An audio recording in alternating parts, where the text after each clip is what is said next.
This is Wall Street Examiner Fast Facts on the web at wallstreetexaminer.com.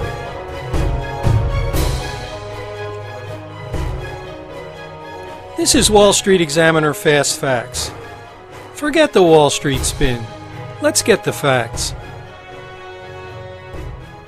Hello, I'm Lee Adler. By now you have heard about Friday's Blockbuster housing starts numbers that blew out economists' expectations. Here's the actual data. Total starts in April came in at 94,900. That was the strongest April performance since the top of the housing bubble. April starts have risen 123% from the April 2009 low.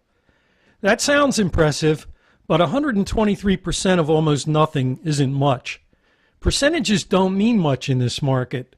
The whole numbers are more illustrative.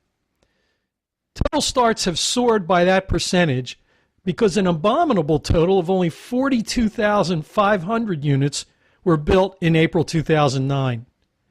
Compare that with the nearly 185,000 units built in April 2005 at the peak of the housing bubble. The current level of starts is just over half that number. The gain in single-family starts was less robust, hitting 60,100. That was 8.7% better than last April's 55,300, and it's up a booming 72% from the 2009 low. But that's only an increase of 25,000 from the tiny number of starts in April 2009, which was 35,000. Compare the current number with April 2005, when over 150,000 units were started. So is the housing market really booming? It's all a matter of perspective. Total starts are still down 49% from the April 2005 level. Single-family starts are still down a whopping 60% from the extremes of the bubble in April 2005. And the recovery, such as it is, may be about to run into real trouble. It's about supply and demand. They have been growing in tandem, but not this month. In March, single-family sales fell, but starts rose sharply in both March and April.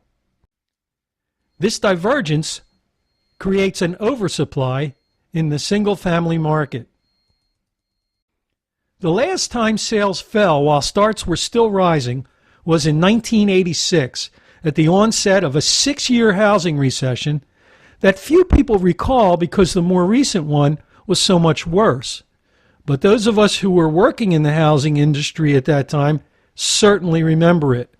It was a disaster. Home builders were dropping like flies as sales dried up and prices fell. Maybe the March sales downtick was an aberration due to the weather, as many have claimed. We'll find out next week when the Commerce Department releases April new home sales data. We'll be on the lookout. If the March decline was not an aberration and sales do not rebound, the housing industry could be ready to tank again. Not that it ever recovered. Home sales and starts are still approximately 30% below where they were at the bottom of the 1986 to 92 housing recession. And they call this recovery?